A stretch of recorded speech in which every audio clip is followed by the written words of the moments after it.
Então, boa noite a todos, meus amigos aí. Você me apresentou como Carlos Eduardo, mas podem me chamar de Du, que é como meus amigos me chamam, e eu tenho certeza que hoje já fiz amizade de Horaci aqui, e tenho certeza que vou fazer grandes amizades aqui na cidade de Polônia. Nunca vim na cidade, é a primeira vez, e tenho certeza que se todos forem iguais ao nosso amigo aqui, a gente está bem acompanhado. Então, meus amigos, eu gostaria de agradecer a oportunidade que o Horaci nos deu de estar realizando a palestra aqui. Agradecer a presença de todos vocês, dos trabalhadores, tanto do plano físico quanto do plano espiritual, porque é muito bom quando a gente vai fazer uma palestra e a gente encontra um ambiente assim tão bem preparado, a gente encontra essa harmonia, uma energia boa. E isso deixa a gente bem tranquilo para poder estar fazendo a palestra aqui. Às vezes quando a gente vai no centro espírita, a gente procura o benefício do centro, a gente pensa que o momento do passe seria o momento mais importante, que é onde a gente recebe as maiores energias. Mas a partir do momento que a gente adentrou aquela porta, a gente já está sendo beneficiado. A gente se concentra para assistir a palestra, deixa os nossos problemas, as nossas inquietações diárias do lado de fora, e os nossos amigos espirituais, os nossos benfeitores, conseguem a oportunidade de já começar a nos ajudar, de já começar a estar trabalhando em nós, bem dizer, aquilo que a gente veio em busca. Deixa eu tirar aqui para ficar mais fácil. Eu disse, eu sou do Centro Espírita Vicente de Paulo, lá de Mirassol, que é um centro espírita, um dos mais antigos aqui da região. Ele foi fundado em 1920, é uma casa assim bem antiga mesmo. Eu já aproveito para trazer o abraço lá dos trabalhadores da nossa casa, da diretoria da casa, que eu falei que eu vinha para cá, eles ficaram muito contentes. E é muito importante essa nossa união, essa nossa intercâmbio, quer dizer, é uma cidade próxima, mas não deixa de ser um intercâmbio assim, de trabalhadores, porque isso faz a gente ficar mais unido. Criando essa união, a gente se fortalece, porque nós estamos reunidos em torno do mesmo ideal, que é a causa espírita. Então esse intercâmbio, bem dizer, é muito importante para todos nós. Fazem 12 anos que eu frequento o centro lá, o Centro Espírita Vicente de Paulo, e há 10 anos que eu frequento, há 8 anos que eu comecei os estudos na casa. E comentando com um amigo sobre essa questão, eu falei assim, faz 8 anos que eu estudo a doutrina, né? E ele falou, nossa, Duda, dava para você ter feito 2 faculdades. E a hora que ele me falou essa palavra faculdade, eu sinto que eu me fiquei até um pouco envergonhado, porque em relação à doutrina espírita, eu me sinto ainda no jardim da infância. Porque quanto mais a gente estuda, mais a gente percebe o quanto tem que aprender. É um aprendizado, bem dizer assim, infinito. Ele estava comentando que na semana passada veio o Guga aqui falar para vocês. Ele falou, faz 30 anos que ele vem aqui na nossa casa. E eu falei, nossa, a minha idade ele está vindo aqui. Então, para a gente ver o quanto que a gente tem ainda que aprender em relação à doutrina espírita. Eu não venho aqui, o nosso amigo falou, obrigado por vir aqui nos ensinar. Eu não venho aqui com a pretensão de ensinar ninguém. Não tem o que eu estudei aqui para a gente trazer algumas reflexões, para a gente ir para casa com algumas reflexões, pensando que a doutrina tem esse viés filosófico. Nós temos que pensar, é a doutrina da fé raciocinada. Então, esse raciocínio se faz imprescindível para que nós possamos tirar as nossas próprias conclusões. Até depois, assim, se tiver alguma dúvida, alguma questão, pesquisar, procurar no livro, a gente vai dar as referências de algumas coisas que a gente pesquisou, para que a gente não pode aceitar as coisas assim, bem dizer, como vem. A gente tem que pensar, tem que raciocinar. Essa doutrina espírita é a fé raciocinada. Então nós temos que ter isso daí em mente. E para falar para vocês aqui, agradecer a todos, né? E que nós possamos hoje, todos nós aqui, sair com as esperanças renovadas. É um tema que o Horaci estava falando do semeador, que ele gosta muito. É um tema que eu gosto muito também, porque todos nós sabemos que para colher a gente tem que plantar. Então a gente vai falar um pouco disso. Nós possamos voltar para os nossos lares assim, com as esperanças renovadas, com a fé fortalecida, com a saúde reequilibrada e com essas reflexões, para a gente voltar para casa pensando um pouquinho sobre a nossa vida. Como eu falei aqui, o tema que eu preparei é o semeador, Nós vamos falar um pouco aí da parábola do semeador. Nós vamos tomar como base a parábola do semeador, para dentro dela tirar alguns ensinamentos valiosos que nos farão pensar sobre a nossa conduta atual, sobre aquilo que queremos colher no futuro, porque afinal todos nós somos semeadores. Então nós vamos pensar um pouco sobre isso nessa noite. Nós sabemos, meus irmãos, que Jesus pregava preferencialmente através de parábolas, contando histórias, recorrendo a exemplos da natureza, para que suas lições fossem mais facilmente entendidas pelo povo. E de fato havia essa necessidade, porque os evangelhos de Marcos, Mateus, Lucas e João, segundo alguns estudiosos, alguns pesquisadores, ele foi escrito depois do ano 60. No ano 60 depois de Cristo é que surgiram esses evangelhos. Mas no livro Paulo e Estevão, Emmanuel já nos relata alguns manuscritos que Mateus já rabiscava naquela época, já fazia algumas anotações. Mateus, que também é conhecido como Levi, ele se refere muitas vezes a Mateus como Levi. Então, a não ser esses manuscritos de Mateus, o que os seguidores de Jesus tinham mais forte em suas lembranças eram essas histórias que Jesus contava. Então, essas histórias se tornaram assim muito importantes. E já que nós citamos aqui o livro Paulo e Estevão, eu gostaria de indicar a todos que leiam esse livro. É um livro assim importantíssimo, como diz ali, que é um dos maiores romances espíritas de todos os tempos. Ele narra a história de Saulo de Tarso, antes de se converter ao cristianismo. Ele narra a sua relação com Estevão. Estevão também é uma figura que antigamente assim não se falava muito antes de ter esse livro, que Estevão é o primeiro mártir do cristianismo. Ele narra também aquele famoso encontro de Paulo com Jesus às portas de Damasco, que muitas pessoas conhecem, quando ele cai do cavalo, ele fica cego, e ali Jesus pergunta para ele: o que queres de mim, E aí, a partir daquele momento ali, ele se transforma, bem dizer, em Paulo de Tarso, um dos maiores divulgadores do Evangelho. Era um perseguidor de cristãos, era uma pessoa, um judeu, um mestre, um doutor da lei, que depois se transforma, bem dizer, nesse pregador do Evangelho, com as suas cartas, as famosas cartas de Paulo. Então, eu indico, fazendo esse parênteses aqui, para que todos leiam esse livro. Quando eu fui pegar esse livro para ler, que foi o Adelino que me indicou para ler, inclusive eu encontrei o Dioraci lá no Adelino. Essa palestra foi marcada pelo Facebook, de ver como está a modernidade, Ele me contactou, conversamos, e aí fiquei naquela de sair, a gente faz a palestra ali próximo da nossa casa, ali, Neves Paulista, em Ruilândia, por ali. Não tinha sido internacional ainda, não tinha saído assim muito para fora. E a gente fica meio apreensivo. Nossa, como será lá? Eu não conheço ninguém. A gente fica meio assim, Porque a gente procura uma base de alguém, E fiquei mentalizando aquilo.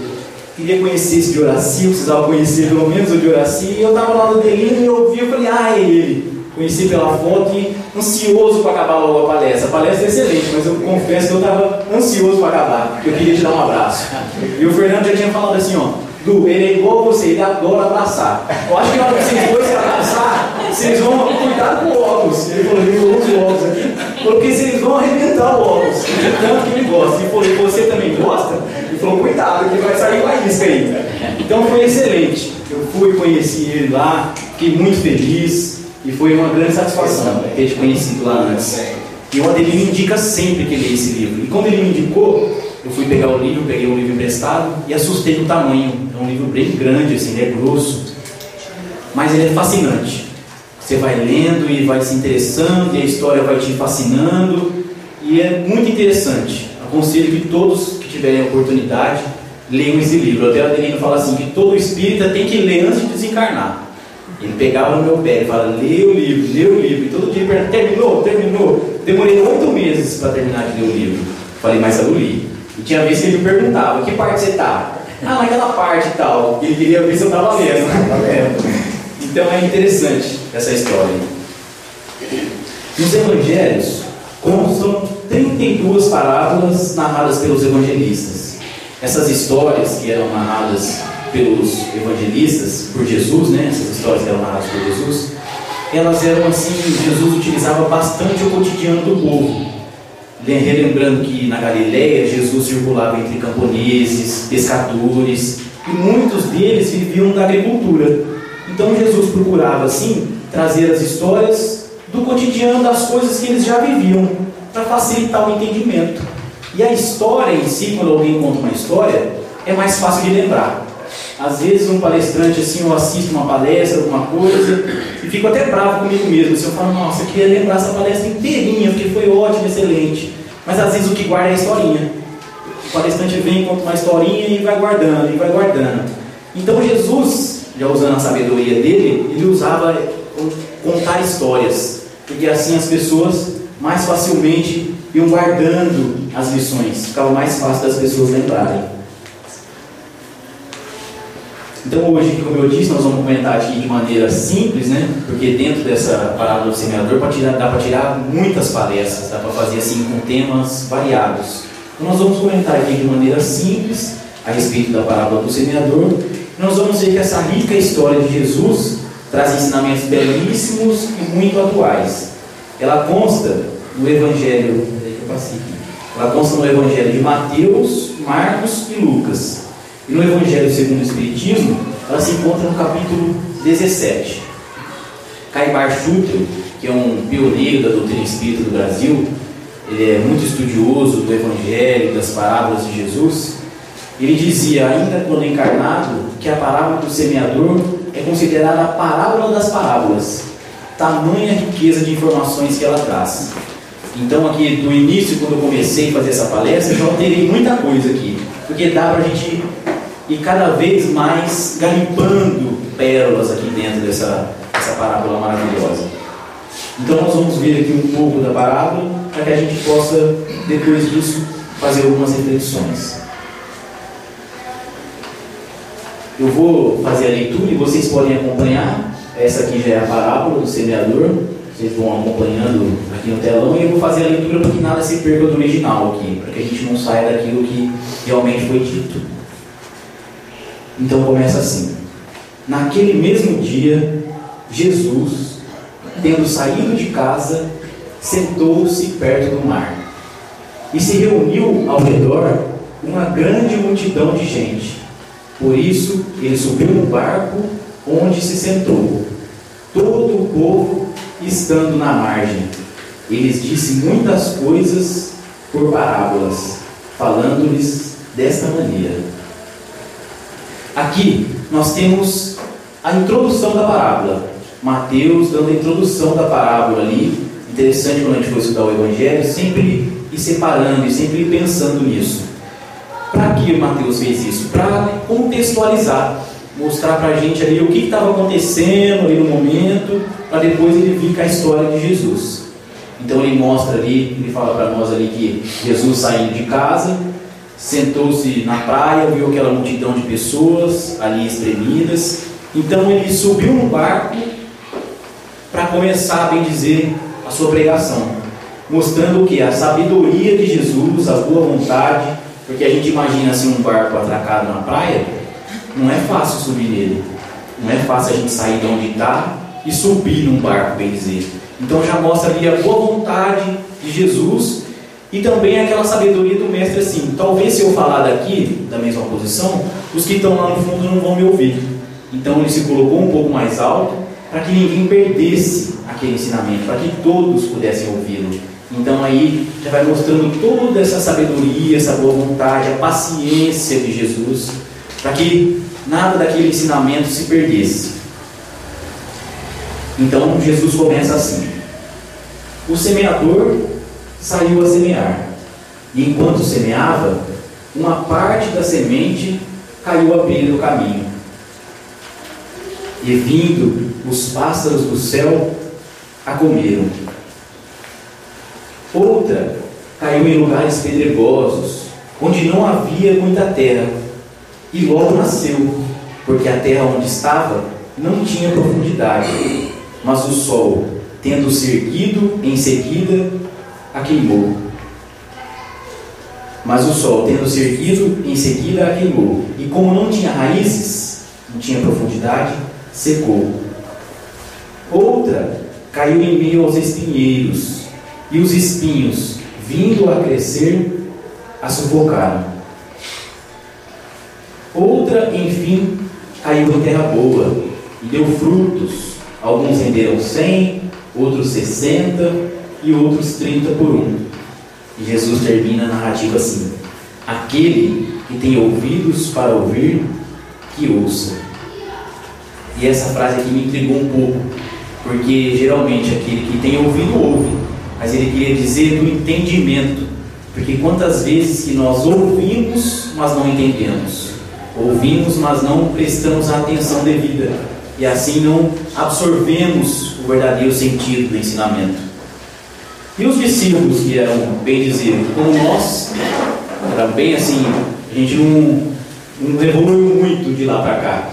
Então os discípulos, quando Jesus termina a narrativa, um dos discípulos se levanta e pergunta a Jesus: mestre, qual o significado dessa parábola? Então nós vejamos aqui que mesmo os discípulos, que já eram homens mais preparados ao seu tempo para receber os ensinamentos do alto, às vezes não compreendiam a profundidade dos ensinos de Jesus. Por isso também que a gente não precisa se preocupar muito, como eu estava falando da palestra. Eu estava até perguntando para o Navarro, eu falei: Navarro, como eu faço para guardar tudo isso? Ele falou: meu amigo, pega o que é de bom, que você conseguiu guardar, e começa a praticar. É assim que é a melhor maneira de você aprender alguma coisa, é praticando. Então, se mesmo os discípulos, bem dizer que já eram preparados, não entenderam, às vezes a gente não entendeu alguma coisa, não se preocupa não. Mais para frente a gente vai conseguir entender um pouco melhor. E Jesus, com toda a sua boa vontade, porque os discípulos foram lá questioná-lo e que eles não tinham entendido, então Jesus, mais uma vez, mostrando sua paciência e boa vontade, explica a parábola dessa maneira: todo aquele que escuta a palavra de Jesus, todo aquele que escuta a palavra do reino e não lhe dá atenção, o espírito maligno vem e arrebata o que havia sido semeado em seu coração. É aquele que recebeu a semente à beira do caminho. Aquele que recebeu a semente no meio das pedras é o que escuta a palavra e a recebe na hora com alegria, mas ele não tem em si raízes e não está senão por um tempo. E quando vêm os obstáculos e as perseguições por causa da palavra, a toma logo como um objeto de escândalo e de queda.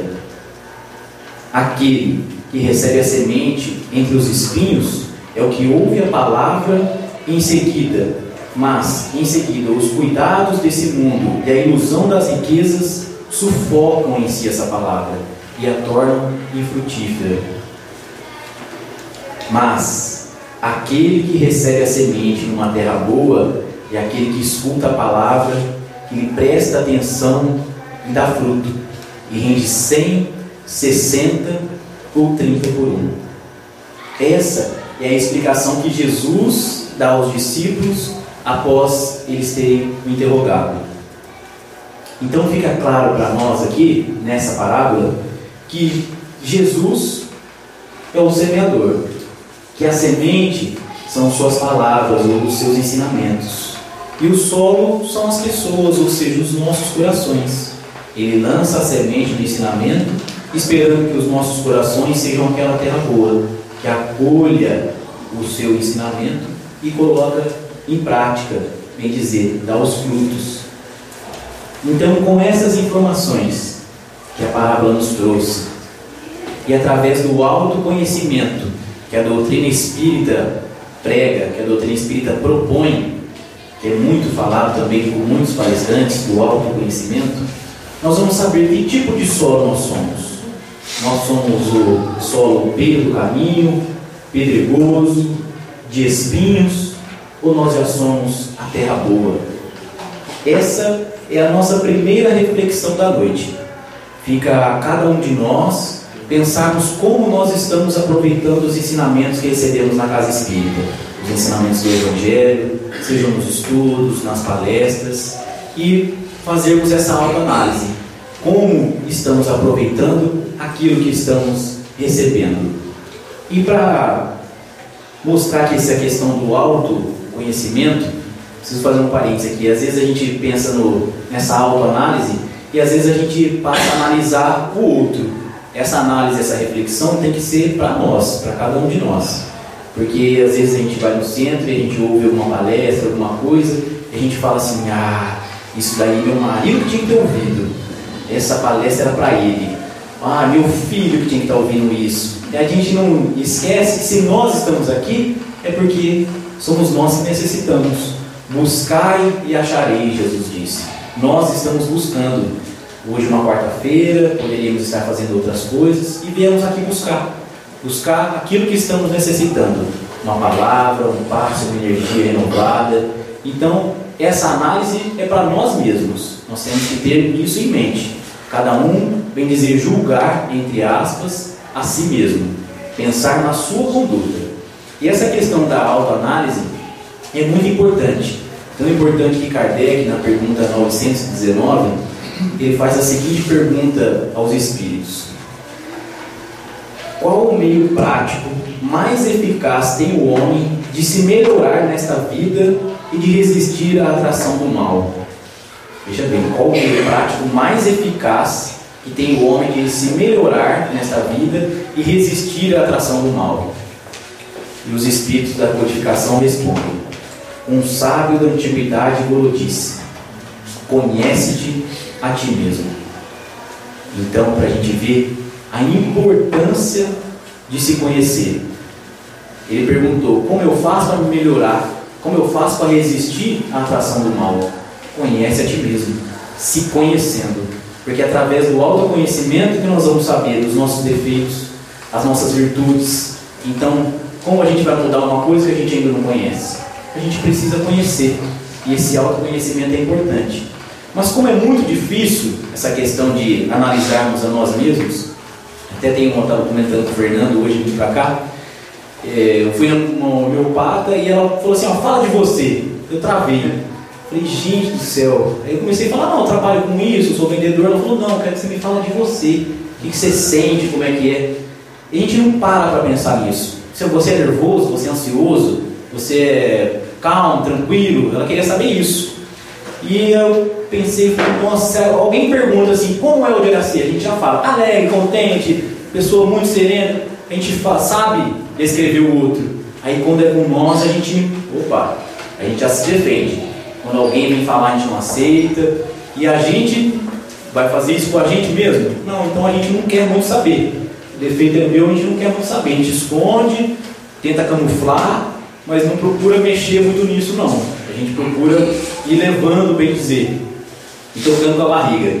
Na próxima pergunta, Santo Agostinho, ele dá uma receita do que ele fazia para se melhorar, do que ele fazia para fazer essa autoanálise. Todo dia, ao final do dia, ele passava o seu dia em revista.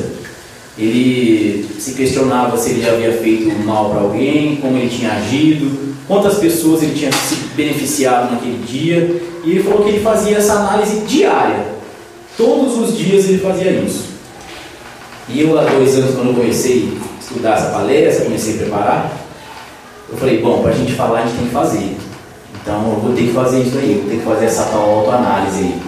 E eu confesso que não é todo dia que a gente consegue, porque tem dias às vezes que a gente chega cansado do serviço, do trabalho, às vezes a gente praticou uma atividade física, está extenuado, às vezes a gente quer um lazer da televisão, de alguma coisa e acaba adormecendo, às vezes até a prece acaba passando. Mas isso é como um treino. No começo era mais difícil e agora ficou mais fácil. Parece que já me lembra assim, a hora que eu vou me deitar, falo: ó, análise, autoanálise, porque é como um treino. Assim como qualquer coisa. Meu amigo Fernando toca violão. Ele aprendeu a tocar o violão, ele não foi um autodidata que já começou tocando violão com aquelas crianças que a gente já vê logo cedo. Ele teve que treinar. Ele fez aulas por muito tempo, depois em casa ele fazia aula sozinho, e estudava e treinava, e hoje ele toca muito bem, que o Juraci já viu. Então, para a gente, nessa questão da nossa autoanálise, de melhorarmos a nós mesmos, é um treinamento. Vamos treinar todo dia. Ontem eu não fiz, faz hoje. Hoje eu pulei, faz amanhã. Vai tentando se esforçar. Quando a gente perceber, a gente já está bom naquilo. Quando a gente perceber, a gente já está fazendo bem. É assim um jogador de futebol, uma pessoa que faz qualquer coisa que quer fazer bem, é o treino. No começo é bem difícil treinar, mas depois a gente vai se acostumando e a coisa, bem dizer, vai caminhando. Então essa era a receita, bem dizer, do Santo Agostinho. Se depois dessa análise pessoal que nós fizermos, para saber que tipo de solo nós somos, como nós estamos aproveitando esses ensinamentos, a gente perceber que ainda não é o solo fértil, que a gente não é ainda essa terra boa, a gente utilizar aí o arado da boa vontade e o adubo da fé, porque esses aí vai melhorando, bem dizer, o terreno dos nossos corações. A boa vontade é muito importante para nós. Então esse, meus amigos, era o ensinamento principal que Jesus queria nos trazer através dessa parábola. Compreendermos o que Ele espera de nós e colocarmos em prática, ou seja, darmos bons frutos. Mas as lições de Jesus, elas são muito ricas, e de uma simples frase dita pelo Mestre, nós podemos tirar reflexões profundas. Então nós vamos pensar aqui um pouco na figura agora do semeador.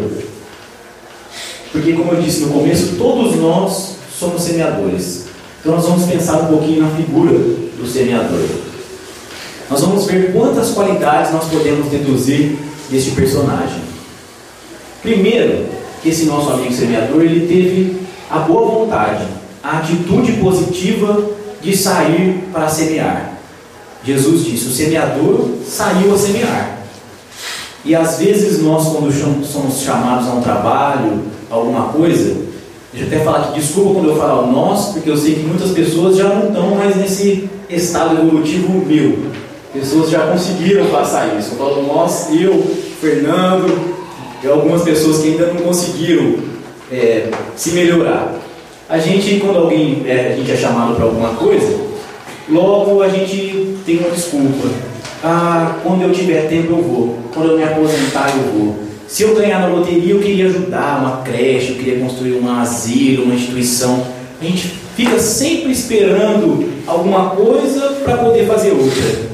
E o nosso amigo semeador aqui não, ele saiu para semear. Atitude positiva, boa vontade, saiu, foi fazer, não importa, saiu para fazer. Essa já são duas qualidades interessantes que nós podemos deduzir desse nosso amigo.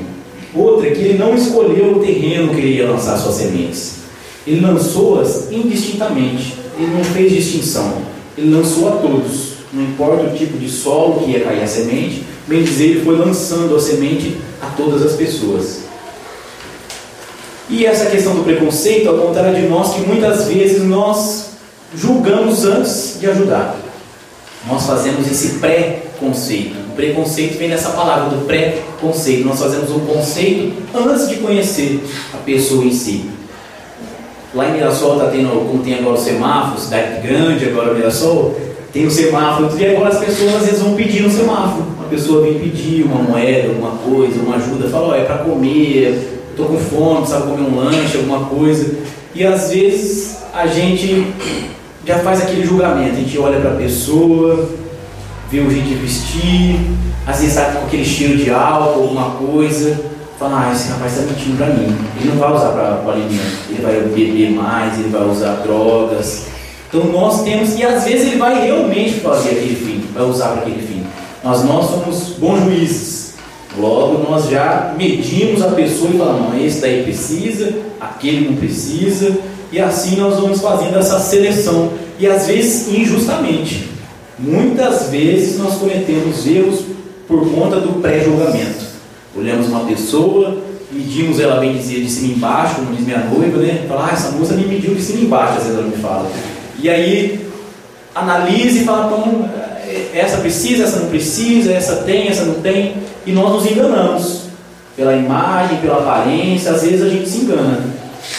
Então, uma das coisas que esse semeador nós podemos aprender com ele é que ele não tinha um preconceito, e nós às vezes caímos, bem dizer, nessa armadilha de julgar antes de conhecer. Outra qualidade maravilhosa que ele tinha também, que nós temos que ter, é que ele tinha muita fé. Esse nosso amigo, ele tinha muita fé, ele tinha confiança, ele tinha a certeza de que alguma iria cair em solo fértil. E ele também tinha aquela certeza, aquela confiança de que viria o sol, a chuva, de que que a semente teria os nutrientes necessários para crescer. Então ele fez a parte dele, que é o que cabia, de plantar a semente. E essas coisas, bem dizer, da natureza, ele não controla. E às vezes é o que acontece com nós. Nós fazemos mais ou menos a nossa parte e não confiamos, bem dizer, na parte de Deus. E essa questão da fé é a confiança, a certeza, é entregar. A fé é a entrega. Quando a gente, bem dizer, tem uma situação muito difícil que está passando na vida, alguma coisa que não depende mais de nós, às vezes uma doença de difícil trato, às vezes alguma situação financeira, alguma coisa, faça a sua parte. E o resto, confia, tenha fé. Porque em todas as curas de Jesus, a gente estava até conversando na vida, Jesus sempre falava assim, ó, a sua fé te curou. Ele nunca falou assim para ninguém, ó, eu te curei, pode ir embora. Ele falava, a sua fé te curou.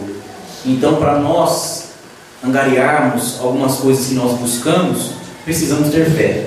Não adianta de chegarmos na casa, acharmos que acontece isso muito, né? Em Mirassol tem muitos centros espíritas. Então as pessoas às vezes ficam peregrinando de um centro ao outro.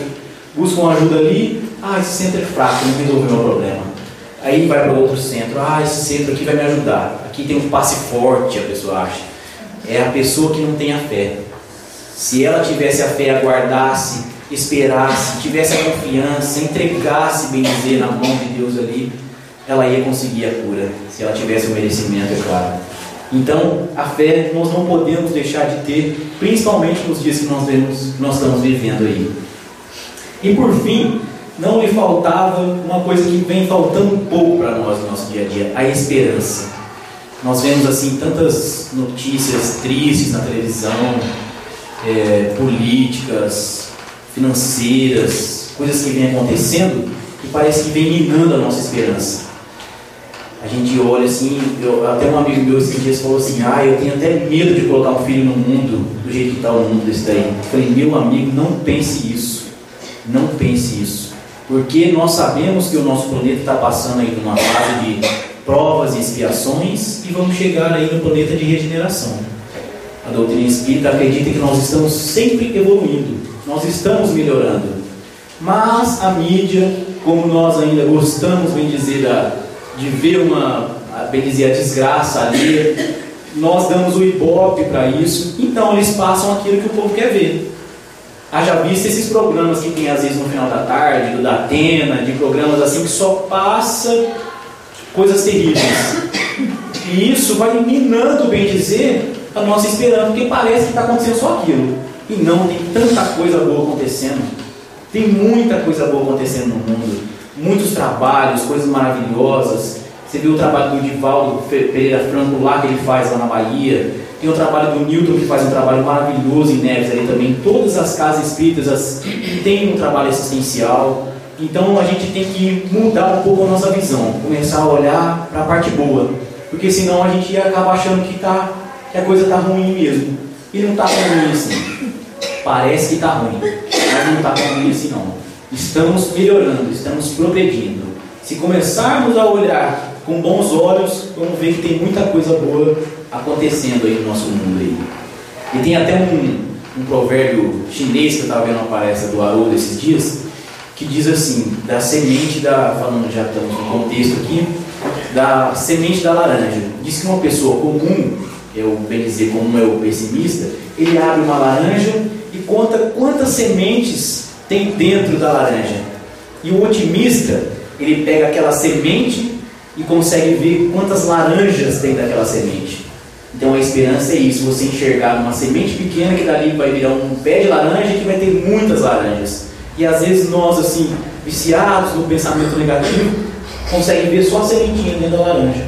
Então nós temos que ter essa visão de mais otimismo, de mais esperança, porque tem muita coisa boa acontecendo. Aqui, meus amigos, depois eu ia colocar uma música para nós, mas eu esqueci de trazer um cabo aqui. Não foi culpa minha, então a gente vai passar a música aqui. O Fernando esqueceu o violão, Olha só, vem de Mirassol, um esquece o carro e o outro esquece o violão. Brincadeira, né? Não vem mais, o Viraci já falou, não vou comprar mais. Então a gente ia colocar uma música aqui que fala do plantio da semente, mas a gente vai falar o seguinte, que para a gente ter um mundo melhor, nós precisamos escolher melhor as nossas sementes. Nós precisamos escolher, bem dizer, começar a plantar boas sementes. E todos nós temos boas sementes. Às vezes nós estamos trabalhando com a semente errada, mas todo mundo tem essa boa semente dentro de si. E aí a gente se pergunta às vezes, né? Fica se perguntando, nós temos também boas sementes a plantar? Mas que sementes? Onde se encontram essas boas sementes nossas? O que é essa semente que está sendo falada aí? Onde se encontra? São as nossas virtudes que nós trazemos dentro de nós. Muitas vezes elas se encontram assim de forma adormecida ali dentro de nós. Às vezes nós mesmos não sabíamos que nós tínhamos essa virtude. Só falta aquela questão lá do autoconhecimento, de se conhecer um pouco melhor, que às vezes a gente vai... Eu assim, vou ser sincero, eu nunca imaginava que eu ia fazer uma palestra. Eu falava, eu não tenho dom para isso, não quero saber. Tinha até um trauma, estava conversando com meu amigo, tinha um trauma na faculdade, assim, eu tive até que fui entregar o TCC, travei na hora, não consegui falar. E hoje as pessoas vão convidando, eu falo, gente, o pessoal está maluco. Porque eu não falo bem assim, o Fernando falou, para com isso, você está falando bem, você está falando normal. Às vezes nós não sabemos, bem dizer, a capacidade que temos. Às vezes nossa semente está ali dentro, ali, e por medo, por insegurança, às vezes a gente tem medo de colocar essa semente na terra. Falar, e depois, se der os frutos, aí eu estou perdido. É feriado lá em Mirassol, eu tenho que ir lá em Polônia da palestra. Agora eu já marquei, eu tenho que ir. Então às vezes a gente tem esse medo da responsabilidade, de assumir a responsabilidade. E é tão bom. Me lembrei. E é tão bom porque depois que a gente faz, a gente se sente tão bem. Eu falo com o Fernando assim, ó, que uma das melhores coisas, uma das melhores sensações que a gente tem é quando a gente vem numa casa espírita assim e vem conversar, vem dar uma palestra assim, e a hora que acaba assim, uma pessoa vem dar um abraço, vem alguma coisa, você fala, não tem sensação melhor. A gente se sente muito bem, não porque a gente está fazendo o bem, mas porque a gente consegue, acha que está superando uma coisa que a gente não ia conseguir fazer. Então isso é assim, acredita em si, a semente está ali dentro. Às vezes nós temos grandes virtudes, só que ainda adormecidas ali dentro, ainda a gente não tem aquela coragem de plantar, porque depois vai ter que cuidar, depois vai ter que regar, depois vai ter que aparar, depois vai ter que colher, vai ter que separar a fruta boa da ruim. Então às vezes a gente não quer ter trabalho, então a gente prefere nem colocar, fala, bom, não vou nem plantar, porque depois eu vou ter que cuidar. Então a gente meio por conta do comodismo, às vezes foge um pouco disso. E para ilustrar essa questão da semente, eu vou narrar aqui uma história que esses dias eu ouvi, que é interessantíssima.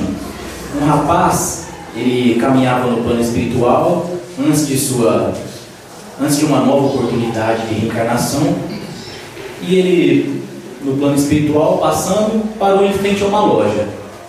E ele avistou um senhor no balcão. E ele, maravilhado com a loja, perguntou para o Senhor: Senhor, o que se vende aqui? E o Senhor lhe respondeu: os dons de Deus. E quanto custam? Perguntou o rapaz. E o Senhor respondeu: não custam nada. Aqui tudo é de graça.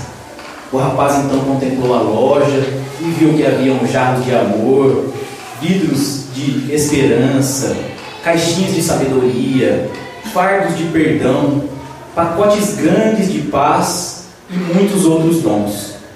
O rapaz, então, maravilhado com tudo aquilo, pediu: por favor, quero o maior jarro de amor, todos os fardos de perdão e um vidro grande de fé, para mim, meus amigos e minha família.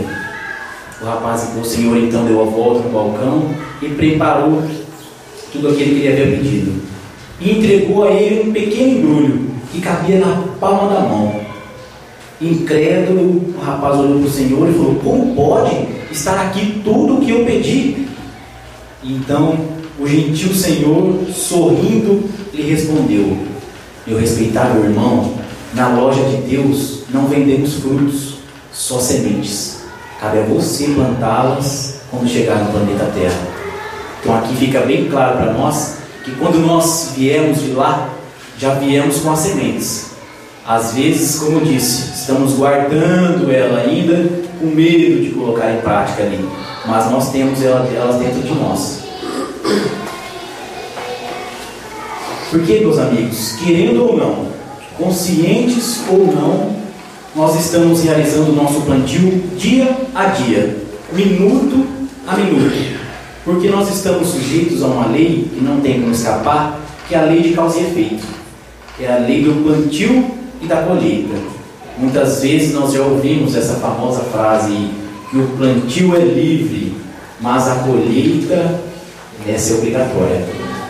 Então, às vezes nós não pensamos que somos semeadores, mas no dia a dia a gente está ali, bem dizer, semeando. E esse plantio, segundo Emmanuel no livro Fonte Viva, ele é feito através dos nossos pensamentos, dos nossos atos, das nossas palavras, das nossas atitudes e das nossas ações. Ele fala que no campo dos nossos pensamentos, ele fala que todos os nossos pensamentos atuam nas mentes que nos rodeiam, atraindo as energias ou as companhias espirituais de acordo com aquilo que emitimos. Tem até uma frase que eu acho que é de André Luiz, mas eu ouvi do Chico, falando assim: me diga o que pensas, que eu te direi com quem andas. Parafraseando aquela outra frase. Então aquilo que nós pensarmos é o que nós vamos atrair. No campo das palavras, ele fala que as nossas palavras gerarão impulsos naqueles que nos ouvem, e que todos os nossos atos são modelos vivos, influenciando os que nos cercam. Também já ouvimos também aquela frase que diz o seguinte, que a palavra convence, mas o exemplo arrasta. E esses dias eu ouvi um palestrante dizendo até uma coisa interessante, que eu vou até falar uma mais atual. Um amigo nosso, a gente estava indo jogar bola de domingo, e ele levou o filhinho dele. Ele levou o filhinho dele de 3 para 4 anos para falar dessa questão do exemplo. E ele, o jogador, não sei se até vocês viram na televisão, assim, quando a gente joga bola, a gente vai correndo, saliva muito, fica muita saliva na boca. Então, vira e mexe e dá uma cuspida. Fica até feio às vezes na imagem, assim, que a câmera pega bem a pessoa cuspindo, né? E é feio, é uma imagem estranha. E esse amigo nosso que estava conferindo, ele estava lá de fora, e ele cuspiu, e eu vi ele cuspindo. Mas ninguém viu, porque é uma coisa tão automática ali que às vezes a pessoa nem percebe o que está fazendo. E acabou o jogo, tudo, o menininho parou do nosso lado e cuspiu na nossa frente, cuspiu no chão. E ele repreendeu ele. Como é que é educação? Não te ensinei isso, como você está fazendo isso daí? Não pode cuspir não, seu porco, falou para ele assim, né? E aí eu fiquei pensando, o menino só imitou o pai. Não adianta você falar para ele, não faça. Se ele vê você fazendo, o pai é o modelo vivo da criança. Ele está olhando ali e está se espelhando. Ele está aprendendo, tudo que ele está aprendendo é pelo exemplo. Que às vezes a gente acha que falando a gente vai convencer, que a gente vai educar. Mas a melhor maneira de educar é exemplificando. Tanto é que o Mestre Jesus fez isso. Se ele tivesse deixado só, tanto é que ele não escreveu nada, né? Quem escreveram foram os evangelistas. Se ele tivesse deixado só os ensinamentos, nós não teríamos dividido, bem dizer, a humanidade entre antes de Cristo e depois de Cristo. Porque ele fez o que? Exemplificou. Tudo o que ele falou, ele exemplificou. O amor, o perdão, a abnegação, a caridade. Que é a lição mais bela do perdão do que aquela na cruz? A última lição de Jesus foi do perdão.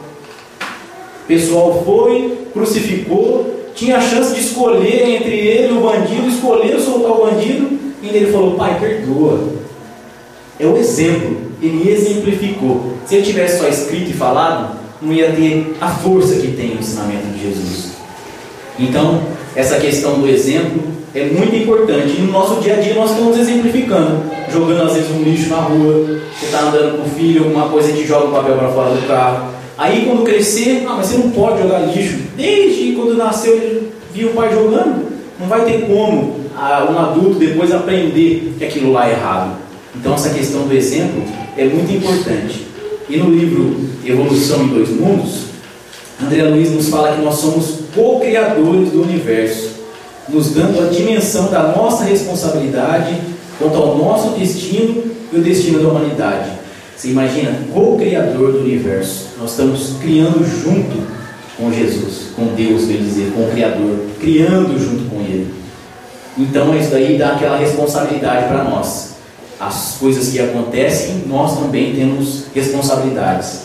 Porque todas as nossas ações, elas irão impactar de forma positiva ou negativa em algum canto do universo. E é importante também uma lei que nós vivemos, nas leis de sociedade. Todos nós somos sócios uns dos outros. Então, bem dizer, para dar certo, bem dizer, a nossa empresa, entre aspas, o nosso irmão precisa também ir bem. Porque assim, um vai compensando a do outro. Nós vamos evoluir juntos. Não vai ter como a gente querer ir sozinho. Nós somos sócios. E também agora, se nós estamos colhendo algo que não estamos achando agradável, com quem é a pessoa que nós temos que reclamar? Muitas pessoas reclamam com Deus. Senhor, eu não mereço isso. Por que isso está me acontecendo? Nós temos que reclamar na primeira pessoa. Se você quer alguém para reclamar, eu vou te dar uma dica. Chega em casa e olha no espelho e reclama. Porque foi você que construiu. Foi você que fez. Bem dizer, o culpado é você. Para que não que você fique aquele sentimento de culpa, de falar, ai meu Deus, eu sou culpado. Você é o responsável. Não o culpado, é o responsável. Então nós não temos, bem dizer, direito de reclamar. Às vezes reclamamos do governo, da prefeitura, da sociedade. Mas e a nossa parte? Estamos fazendo ela como deveria ser feito? Então tudo isso são coisas para nós pensarmos um pouquinho. Na atualidade, de posse de tantos ensinamentos que já possuímos, o que nós estamos plantando? Alegria, esperança, otimismo, nobreza de caráter, a exemplo do bom semeador? Ou estamos ainda espalhando pessimismo, calúnias, negatividade,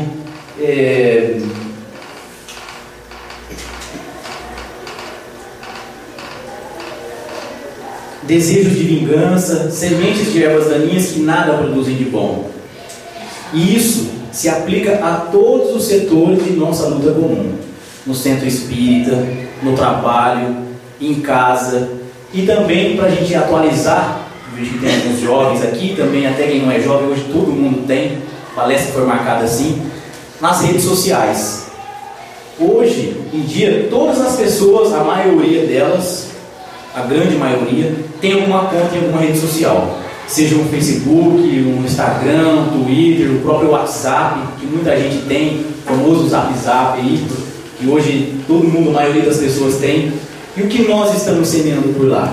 Tem uma pesquisa que diz que o brasileiro, ele é o campeão no uso das redes sociais. Ele é o maior usuário das redes sociais. Tem até um número aqui que eu falei com o Fernando, ele falou, nossa, tudo isso. Os brasileiros, eles gastam 650 horas por mês em rede social. 650 horas por mês o brasileiro gasta em rede social. Ele é o campeão de tempo. Além do campeão de acesso, é o campeão de tempo na rede social. E às vezes a gente se esquece. Às vezes aqui no centro a gente é bacana, é legal, até às vezes na rua, tudo, mas chega lá a gente passa qualquer coisa para frente, posta qualquer coisa que recebeu sem saber se é verdade ou não, compartilha às vezes uma coisa negativa que às vezes nem é verdade. Então nós temos que também tomar cuidado, porque ali nós estamos plantando também. E ali a coisa viraliza muito mais. Porque a gente, um amigo que viu, compartilhou, mais 10 mil que viu, mais 100 mil, e a coisa vai embora. E a mensagem vai embora. Esse livro do Dimas aqui, ele surgiu, bem dizer, dessa ideia. O Dimas todo dia, o Newton psicografava uma mensagem e mandava através do WhatsApp. E a coisa começou a crescer. E todo mundo pedindo, e as pessoas fazendo grupos, e mandando. E uma pessoa falou, por que você não faz um livro, cataloga tudo isso daqui e faz um livro? Porque ajuda muitas pessoas. E surgiu daí do WhatsApp. Começou lá, não é, Fernando? Começou ali no WhatsApp. Então você vê a importância, ele estava ali semeando bem. Poderíamos estar semeando outras coisas negativas. Imagens de acidente, de alguma coisa que aconteceu, qualquer outra coisa negativa. Ele escolheu semear o bem. E olha o que virou um livro belíssimo. Quem ganhou aí, leu, com certeza ganhou uma pérola. Porque além de ter todas as mensagens, eu até falei com o Fernando, eu vou acabar fazendo um outro livro, porque eu guardei tudo. Desde quando ele começou, eu fui guardando tudo. Fui salvando, e tem muitas que não estão no livro. Mas eu falei com o Fernando, eu quero um livro também. Porque é belíssimo, belíssimo. A gente abre uma leitura ali, parece que chega pra gente. Fala, nossa, essa mensagem eu precisava ouvir. Então, podemos lá também plantar, bem dizer, boas sementes. A gente atualizar, bem dizer, o contexto da conversa aí. Em nós, para a gente, no nosso dia a dia, a gente não pode esquecer das coisas belas que o nosso divino semeador plantou para nós. Às vezes, no nosso dia a dia, nós esquecemos, por conta da correria, das coisas do dia a dia, nós esquecemos de quantas coisas belas existem. Um pôr do sol, um nascer do sol, o sorriso de uma criança, uma flor. Tem tantas coisas belas que às vezes nós achamos que não é importante, mas é importantíssimo, porque foi, bem dizer, Deus que fez. É apreciar, bem dizer, o plantio que Deus preparou para nós. A água corrente, às vezes quando vamos viajar, quem vai para a praia, alguma coisa, você vê aquela imensidão daquele mar, aquela coisa maravilhosa. Fala, quem fez isso? Estava até brincando com um amigo meu esses dias, eu falei, se tiver alguém que não acredita em Deus, você chega lá e fala assim, quem fez isso aqui? Por que essa onda, a água está vindo, a água está mexendo, está formando uma onda, quem que liga essa máquina aí? Então, às vezes a gente esquece de apreciar também o plantio do divino semeador. E uma das coisas que a gente esquece também às vezes é que o Jesus, nosso mestre querido, divino Rabi, é ele que é o governador do planeta Terra. E ele pediu para Deus, que ele queria cuidar do planeta. Ele falou, deixa comigo. E ele está lá, mais ou menos, eu achei lindíssima, belíssima essa imagem, que a gente fica com ela na cabeça, assim, quando a gente achar que o mundo está perdido, que só coisas ruins acontecem, não esquecer disso, O mestre está lá em cima, cuidando de nós, zelando por nós, aguardando que nós possamos fazer a nossa parte para que ele possa agir, bem dizer. Ele vai nos dando um impulso, ele vai nos dando uma motivação, e aí às vezes a gente esquece que ele está lá, dessa maneira, com esse sorriso, olhando, dizendo assim, Pai, perdoa, tenha esperança, meus amigos, tenha esperança, meus irmãos, que tudo vai dar certo. E às vezes a gente esquece disso. Então que nós possamos aí também não esquecer disso em nossos dias aí. E para que esse mundo maravilhoso que nós queremos viver, que nós queremos fazer parte, que nós queremos viver num mundo bom, de paz, de alegria, de amor, nós não podemos esquecer de principalmente plantar o amor. E eu achei essa imagem muito bonita, está plantando ali o coraçãozinho ali, plantando o amor, e ali já está germinando, já está nascendo ali os coraçãozinhos ali. Então a gente não pode esquecer de plantar isso. Às vezes a gente, como a gente falou aquela hora, planta uma intriga, uma coisa. Se a gente plantar o amor, vai nascer. Porque foi Jesus que disse que o amor cobre uma multidão de pecados. E se nós estamos achando que não está boas coisas, comece a plantar o amor, que é só Ele que vai poder, bem dizer, limpar, bem dizer, essa coisa negativa que nós vemos no nosso dia a dia. Meus queridos irmãos, que nós, munidos de boa vontade, muita boa vontade, que é muito importante para nós possamos plantar bons sentimentos, ará-los com muita paciência, regá-los com compreensão, cuidar com tolerância, e então iremos colher os frutos da paz e alimentar-nos de amor, porque todo dia é tempo de semear e todo dia é tempo de colher, nos disse Emmanuel. Então, muito obrigado, uma ótima noite para todos vocês e muita paz. Obrigado.